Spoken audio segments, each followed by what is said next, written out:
பழனி தண்டாயுதபாணி கோயிலில் முருகப்பெருமான் ஏன் கோமணத்துடன் காட்சி தருகின்றார்? அவருக்கு ஏன் ராஜ் அலங்காரம் செய்யப்படுகின்றது? பல அலங்காரங்கள் செய்யப்படுவதன் ரகசியம் என்ன என்பதை இங்கு பார்ப்போம். தினமும் மாலை வேளையில் ராஜ அலங்காரத்தில் கம்பீரமாக காட்சி தரும் முருகப்பெருமான் மறுநாள் காலையில் கோவணம் மட்டும் அணிந்து ஆண்டி வேடத்துடன் காட்சியளிப்பார். என் அலங்காரம் போல உலக வாழ்க்கையும் மாறக்கூடியது. இந்த உலக வாழ்க்கை போலியானது.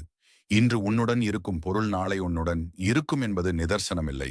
நீ பிறக்கும் போது எதையும் எடுத்து வரவில்லை. அதேபோல் நீ இறக்கும் போது நான் உடுத்தியிருக்கும் கோவணம் கூட வரப்போவதில்லை.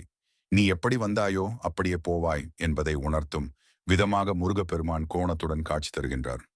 மனிதர்களுக்கு உலக வாழ்க்கை தத்துவத்தை உணர்த்த ஞானத்தை பழமாக வழங்குவதால் முருகனுக்கு ஞானப்பழம் என்ற பெயர் வந்தது. இதை உணர்ந்த அவ்வையும் முருகனை பழம் நீ என அழைத்தார்.